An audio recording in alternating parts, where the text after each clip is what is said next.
So imagine this, stranded on a cliff in the middle of the night, injured alone and fighting hypothermia. That was the reality for a hiker in York Tuesday night before first responders were able to rescue him.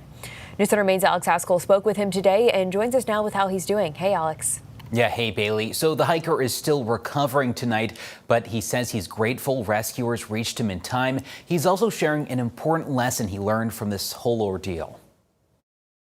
Yeah, so I separated my shoulder right here. Ryan Sinclair doesn't remember everything, but still feels every moment. I broke some ribs. I have a concussion. Injuries from what started as a peaceful hike near Foley Pond in York. There's this giant rock that you can climb. So I climbed up the rock, I put my gear down, I had my sandwich, everything was all well. But as he prepared to leave, Sinclair leaned against what he thought was a solid tree at the edge of the rock. And when I did that, I went right through the tree and I had all my weight on it. So I went over the side of the rock and I face planted. He fell between 20 and 25 feet, waking up hours later in the dark, disoriented and in severe pain.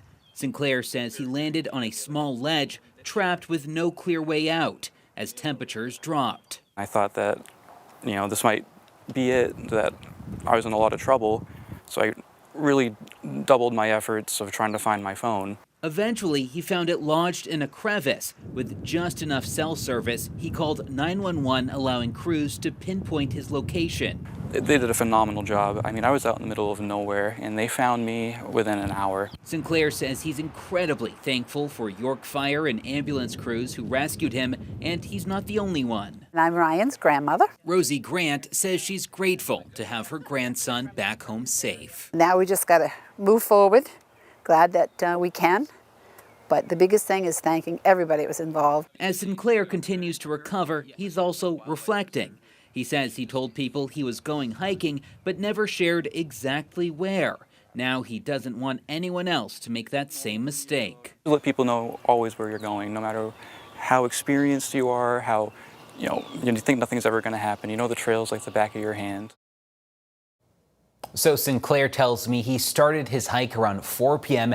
and wasn't out of the woods until about 6 the next morning. He estimates he spent nearly 8 hours stranded on that ledge. Bailey.